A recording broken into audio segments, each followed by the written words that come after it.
지난달 윤석열 대통령과 이재명 대표의 영수회담에 비공식 특사가 가동됐다는 언론 보도가 나와서 지금 논란이 되고 있죠.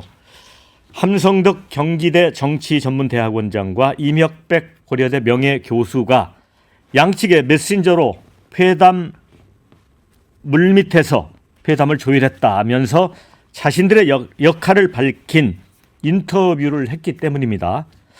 자, 대통령실은 즉각 부인하며 공식 라인을 거쳤고 특사나 물밑 라인은 없었다 이렇게 진화를 했고요. 민주당 쪽에서도 그런 건 없었다 이렇게 얘기를 했습니다. 자, 이제 그도 그럴 것이 영수회담 막전 막후 보도 내용을 두고 국민의힘 내부에서 지지자들 사이에 후폭풍이 상당했습니다. 자, 이제 비선 논란뿐 아니라 보도 내용에 따르면 두 분의 인터뷰 내용에 따르면 윤 대통령이 이 대표에게 총리 추천권을 주는 동시에 한라인 여야정 협의체 구성을 먼저 제시했고 대장동 의혹 등 이 대표 수사는 결국 문재인 정부에서 시작된 거 아니냐. 차기 대선에서 이 대표에게 불편한 인사는 고위직에서 배제하겠다는 언급까지 했다. 이런 뒷얘기까지 공개되면서 국민의힘 당원 게시판이 발칵 뒤집혔습니다. 굴욕적이다. 당장 대통령 탈당해라. 이렇게 배신감을 토로하는 등 여권 지지자들이 거세게 반발을 했습니다. 자, 정치에서 비공식 채널이 필요한 때가 있긴 하지만 회담이 끝난 지 참 며칠 됐다고 말이죠.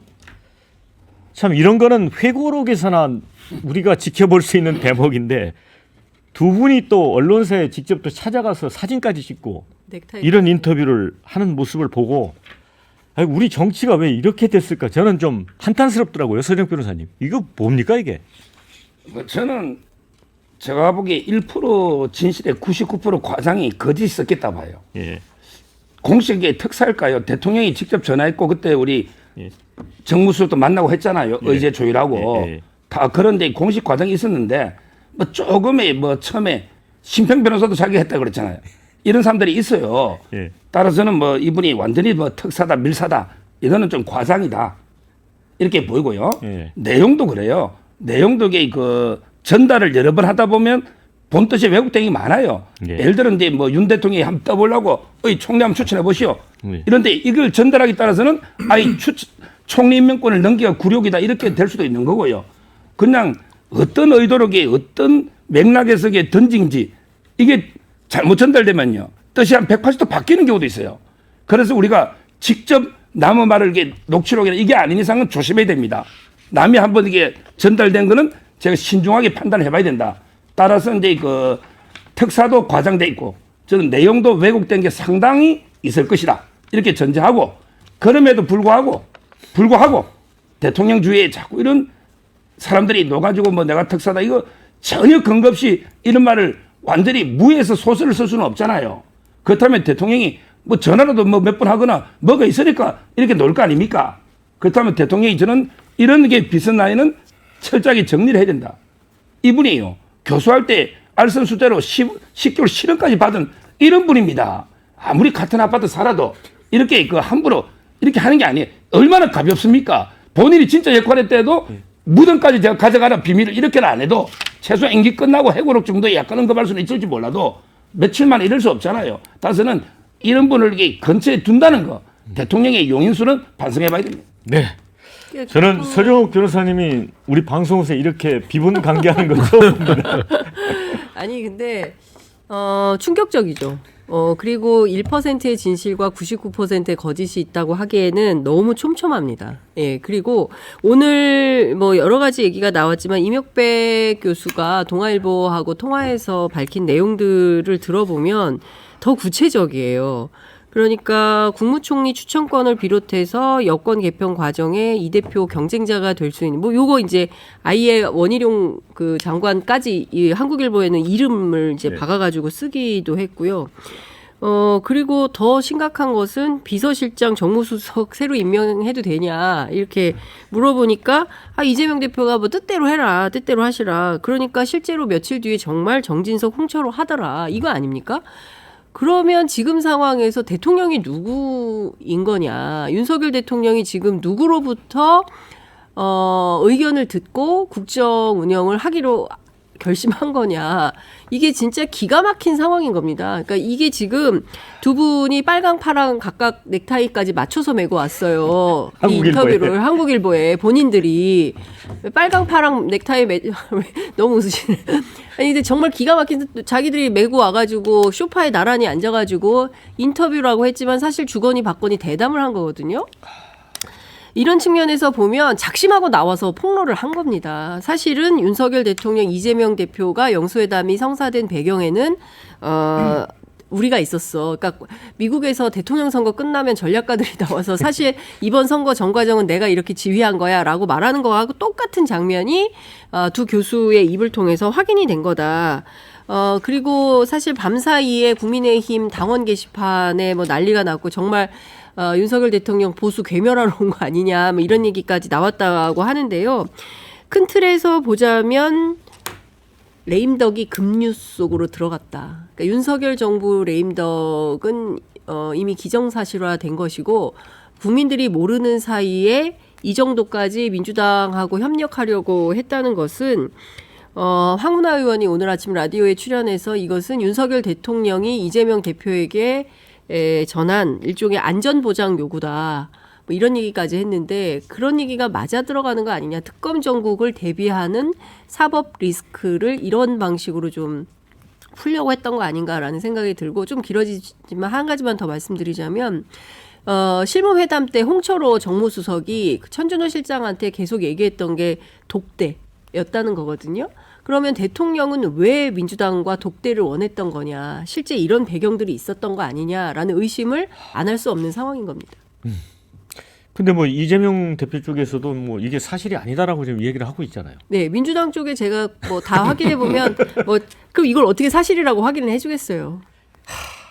그리고 당내 이 상황을 아는 사람은 없다는 거예요. 그 이재명 대표, 이명백 교수가 직거래를 한 것이고 여기와 관련해서 어떤 상의도 없었던 것 같더라고요. 문정영 부대변인 이거 어떻게 봅니까? 네, 저도 뭐 이런 논란이 벌어진 것만 하더라도 대통령 또는 대통령실에 대한 전반적인 신뢰 프로세스에 좀 문제가 이번에 크게 생겼다고 생각합니다. 기본적으로 사실 뭐 여러 각도로 여러 문제가 많이 여기 내포돼 있죠. 뭐 한 가지가 아니고 우선은 제가 제일 심각하게 보는 것은 영수회담에서 이재명 대표와 그 총리 인선에 대해서 얘기 나눴다는 게 사실이라면 저는 이것은 어떤 대통령과 어떤 여당 대표와의 이런 영수회담 이런 차원이 아니라 대통령이 대선에 개입을 한다? 이런 논란이 있을 수 있는 되게 중차대한 사안이라고 생각합니다. 왜 그러냐면 꼭 이게 이재명 대표가 아니더라도 가령 여권의 유력한 후보와 대통령이 만나서 차기 대선에서 내가 어떤 사람을 대통령 총리로 앉히면 이 사람이 유력 후보로 뜰 확률이 있으니 내가 이 사람을 빼줄게. 이번에 이 논란이 사실이라고 하는 전제로 말씀드리는 겁니다. 그렇다면 저는 이것은 아주 심각한 문제를 가지고 있는 거라고 생각하거든요. 왜 그러냐면 대통령은 기본적으로 총리를 포함한 모든 대통령실의 고위급 공직자를 인선할 때 실무 능력 그리고 업무 능력을 기본으로 인선을 해야 되는 것인데 이런 기본적인 인식조차 없이 영수회담을 진행했고 그 대상이 심지어 저희 당과 우리 그 정부에서 그토록 비판을 했던 이재명 대표한테 그런 제안을 했다는 것은 실력이 없는 것은 용서하는데 자존심까지 버린 이런 행위라고 생각하고 그렇기 때문에 지금 저희 당의 전통적 지지자들 뿐만 아니라 저희 당의 중도층 지지자들도 대통령실에 비판을 하고 있는 것입니다. 그래서 저는 사실 뭐 부수적으로 이게 기본적으로 사실 검증이 안 됐기 때문에 이재명 대표한테 골프 회동을 제안했다 이런 함성득 그 교수발 이런 내용들을 차치하더라도 어떻게 총리 인선에 대해서 마치 딜하는 듯이 내가 A 총리를 하면은 당신 대선 가도에 도움이 될 수 있어. 이런 믿기 힘든 말이 소위 대통령학의 권위자이자 대통령 아파트와 대통령에서 같은 아파트에 거주하면서 친분이 있다고 알려진 이 교수한테 나왔다는 것은 믿기가 힘들다. 그리고 이번 이 일로 저는 대통령실의 전반적인 정무 감각을 다시 한번 지적하지 않을 수 없습니다. 그래서 아주 착착한 심정으로 이번 논란을 바라보고 있습니다. 네. 이제 황우여 비대위원장은 비선이 노출되면 정치 못한다. 서로 정치도의 지켰으면 한다.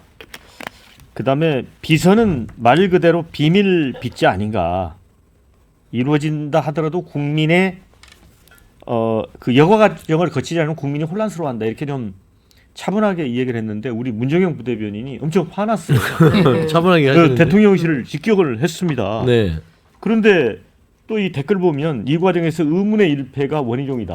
그러면서 이 와중에 왜 원희룡은 뭔 죄냐 이런 의견까지 있고 이게 국민의힘 내부에 어찌 보면 굉장히 또 악재로 작용하는 거예요. 그러니까 이제 국민의힘의 악재로 작용한 게 한국의 인터뷰인데 이 두 분의 말하자면 정치 뭐 학자 오래된 정치 학자들이죠. 근데 이분들이 나이도 지긋하시고 상식적으로 접근하면 이분들이 이런 일을 벌일 이유가 없어요.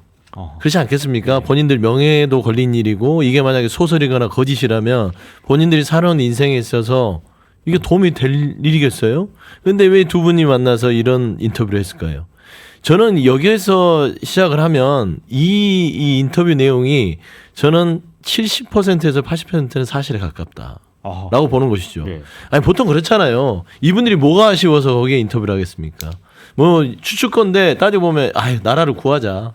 차라리 이 윤석열 대통령 가지고는 이 나라 안 되겠다 하면서 그냥 영수회담에 이 진행 과정에 대한 모든 내용들을 얘기를 한 건데 저는 여기에서 지금 그 윤석열 대통령의 그동안 살아온 거를 돌아봤어요. 인터뷰 보면서. 그럴 수 있겠구나. 그러니까 지금 현재 이번에 총선에서 대패를 하고 나서 충격이 컸을 거예요. 그러니까 야당 대표한테 전화를 하겠죠. 2년 동안 안 하다가. 근데 결국에는 이 총선을 통해서 사실상 레임덕이 오고 본인의 턱 밑에 오는 최혜병 특검, 그 다음에 본인의 배우자에게 오는 명품 백화 주가 조작 사건, 이 두 특검을 피할 수 있는 길이 없습니다. 결국에는 본인과 본인 배우자를 살리기 위해선 국민의힘 보수 버릴 수도 있다라는 생각을 한 것이에요. 왜냐? 예전에 윤석열 대통령 검찰총장 시절, 검사 시절에 본인이 살기 위해서 살아있는 권력이 칼을 휘둘렀어요. 그리고 본인을 검찰총장까지 올렸던 문재인 대통령을 어떻게 했습니까? 버렸죠. 그러니까 본인이 살 수 있으면 본인은 어떤 자기를 도와줬던 세력들을 버리면서 본인은 생존해 왔습니다. 저는 이제 그런 거를 엿볼 수 있었다. 그렇기 때문에 국민의힘이 지금 분노를 할 수밖에 없어요. 그러니까 우리를 이용해 먹을 만큼 이용해 먹고 본인 살자고 지금 자존심도 내팽개에 치고 있다라는 것이 지금 분노의 포인트다. 근데 저 보면 이걸 전형적으로 우리가 말하면 야합이라고 하거든요. 내용이 야합입니다. 예. 내가 이걸 해줄 테니까 이재명 대표까지인데 이재명 대표가 거기서 야합으로 안 들어가고 끊어버렸어요. 신뢰부터 회복하십시오. 그러게 되니까 모양이 빠지고 윤석열 대통령의 그동안 살아온 어떤 정치적인 업적까지 다 밑바닥을 추락했다라는 점에서 저는 이거 확인하고 계속 진행 과정을 봐야 된다. 이러다가는 보수가 진짜 와르르 무너질 수 있다고 저는 봅니다. 이게 보통 자 비선 특사를 자처하는 지금 함성득 이명백 비선 특사를 자처하는 거죠. 네. 인터뷰를 놓고 다양한 댓글이 있는데 일단 좀 읽어드리고 네. 토론 이어갑니다. 국민의힘 입장에서는 보수의 수치다. 지지자들 창피해서 어떻게 사나 이런 의견이 있고요. 이 말이 사실이 아니었으면 대통령실에서 바로 고발했을 텐데 100% 사실이구나 이런 의견을 주셨습니다. 그리고 대통령이라는 분이 자기 살겠다고 이런 의견까지 올라왔습니다. 윤석열 대통령은 엑스맨이 분명하다 이런 의견요. 반면에 자, 이재명 대표도 의지 없이 만난다며 통큰 정치한다고 해놓고 뒷거래나 하려 비선이나 만나고 점점점 이런 의견이 있고요. 개딸님들 이재명 대표가 윤통 탄핵한다니까 진짜로 하는 줄 알았죠? 이런 글도 올라왔습니다. 그 외에 10년쯤 지나 회고록이나 등장해야 할 얘기를 촉새처럼 떠벌린 인간들이 문제 아닌가 이런 의견이요. 이 두 사람 이런 파장 예상 못하고 자랑질하려고 인터뷰한 건가요? 아님 윤통 물 먹이려고 하는 건가요? 손영 변호사님, 최용규 부대변인은 70-80%가 사실에 가깝다. 야합이다. 그런데 서 변호사님은 1% 사실이고 나머지 99%는 아니다 이런 쪽이었잖아요. 왜냐하면 이게 이런 비선 특사가요. 있었다면 이게 어떤 합의가 나왔을 거 아니에요. 예. 근데 이번에는 빈손으로 끝났거든요. 그렇잖아요. 그리고 이제 이번 회담에 국무총리에 대해서는 아무런 이런 방구가 없었단 말이에요. 근데 그거는 조율이 안 돼서 그런 거 아닐까요? 그러니까 그거하고 결과적으로는 비선 특사하고는 특사가 역할을 별개인 것 제대로 같거든요. 했다면 뭔가 성과나 합의가 뭔가 놓이되는데 네. 아예 전혀 언급도 안 되고 놓은 게 없고 다만 하나인데 원희룡 비서실장 안 된 거 하나가 있는데 네. 우리 오비락도 있잖아요. 네. 까마귀가 나는데 갑자기 배가 떨어질 수도 있는 거예요. 네. 꼭 그 이재명 대표가 근데 원희룡은 양평에 있으니까 쓰지 말아 해서 안 썼다기보다는 원희룡 비서실장에 대해서는 여러 가지 그때 찬반이 있었고 또 여러 가지 이제 그 본인이 고사했다는 말도 있고 따라서 이제 그 원희룡 비서실장 안 된 거 빼고는 제가 보기에 맞는 게 없어요. 예. 특히 제가 알기로 윤석열 대통령이 골프를 안 칩니다. 예. 알기로 아마 이게 옛날에 잠깐 태평양에 있을 때 한번 치고 골프를 제가 친다는 이야기 들은 적도 없고 채도 없어요. 골프채 있어요. 그다음에 제가 알기로 이재명 대표도 골프 치는 걸 저는 최근에 뭐 옛날에 김문기 씨하고 호주 갔을 때 한번 뭐 외에는 제가 본 적이 없어요. 근데 골프 회동을 합시다? 이런 게 믿깁니까? 그다음에 이재명 대표가 또 했다는 말도 있잖아요. 차라리 내가 대통령에서 잘 졌다. 이번에 져서 내가 제대로 이제 야당 대표로 공부 좀 해보자. 이게 믿깁니까? 대선 져가지고 지지자들이 밥도 못 먹고 하는데 대통령이 이재명 대표가 내 대선 대통령 잘 졌다 이렇게 했을까요? 여러 정황상 보면 저는 이게 안 맞다. 그리고 결과적으로 성과도 없고요. 그다음에 심평 변호사도 그랬잖아. 민주당에서 먼저 첫건이 오가지고 회담 부탁해서 내가 주선했다고 심평 변호사도 그러고 있어요. 주선했다 사람 제주에 많아요. 방송 가서 솔직히 저는 반대했어요. 회담을 주선한 게 아니고 그 뭐 지지자들이 반대했다는 건 아마 죄를 두고 말 같은데 제 빼고는 다 주선했던 사람 주위에 10명 넘어요. 어떻게 다 믿어요? 그러니까 이게 인터뷰 형식이잖아요. 네. 서 변호사님. 근데 인터뷰 형식은 뭐냐면 이 두 사람의 인생을 걸고 하는 겁니다. 우리가 상식적으로 접근하자고요. 그러니까 함성등 이명백이 두 교수가 노 교수가 이게 무슨 뭐 장난하려고 가서 놀러 가느라고 산보 가서 무슨 만담하느라고 했겠어요? 본인의 모든 인생을 걸고 인터뷰를 한 거잖아요. 인터뷰가 그런 겁니다. 근데 이거를 가지고 뭐 나 안 맞는데 1%인데 저는 이 문제에 대해서 국민의힘도 곧 씹어보고요. 한번 살펴봐야 돼요. 이걸 그냥 가짜 뉴스다? 이거 계속 터져 나올 것이기 때문에 저는 손영욱 변호사님 뭐 곤란하니까 그런 얘기를 하겠지만 보통 그렇습니다. 금연하는 사람은 담배를 끊는 게 아니라 참는 거듯이 골프를 한번 쳐본 사람은요. 그거를 채를 안 잡는 것뿐이지 골프를 안 친다고 할 수는 없는 거예요. 그렇지 않습니까? 이제 그런 논거들을 가지고 이 인터뷰 자체가 틀렸다. 이거는 조금 안 맞는 것 같아요. 네, 하여간 근데- 좀 이해 안 가는 구성은 많은데 다음 우리 민정수석 논란 주제가 있어서 아니, 요 얘기 조금만 좀. 그만 1분만 하세요. 네. 아니 그러니까 지금 이게 마치 이제 서정욱 변호사가 얘기하는 내용을 들어보면 뭔가 양쪽에 야합을 한 것처럼 뉘앙스를 가져가는데 그 오늘 아침 동아일보에 보도된 내용을 다시 한번 쭉 읽어보세요. 그 내용의 맥락은 뭐냐면 윤석열 대통령이 먼저 제안해서 대통령실에 들어오라고 했고 들어와서 이러이러한 내용을 가지고 이재명 대표를 만난 거예요. 그런데 총리 추천과 관련해서도 꼭두각시처럼 쓰고 버려질 총리라면 추천하지 않겠다라는 게 입장이고 그다음에 여권 개편 뭐 그 경쟁자가 될 수 있는 유력 주자들 배제하겠다라고 했을 때 원희룡 장관을 뭐 빼달라 이런 얘기를 한 게 아니라 경쟁자는 많을수록 좋다라고 얘기를 했다는 거예요. 그러니까 무슨 얘기냐면 대통령이 본인이 사법 리스크가 다가오고 있으니까 이것을 위기를 탈출하기 위한 방편으로 이재명 대표하고 모종의 딜을 하려고 했었던 것이고 그 관련된 내용이 이게 확인이 된 겁니다. 그래서 대통령실이나 주변이 당혹스러울 수는 있지만 서정욱 변호사와 같은 방식으로 대처를 한다고 한다면 그야말로 보수는 망하는 거예요. 망하는 거고 여기에서 사실 윤석열 정부에 대한 반대나 문제가 있음을 인지하고 내부로부터 반성과 개혁과 투쟁이 필요한 거는 국민의힘 내부다. 저는 그런 생각이 좀 듭니다. 네,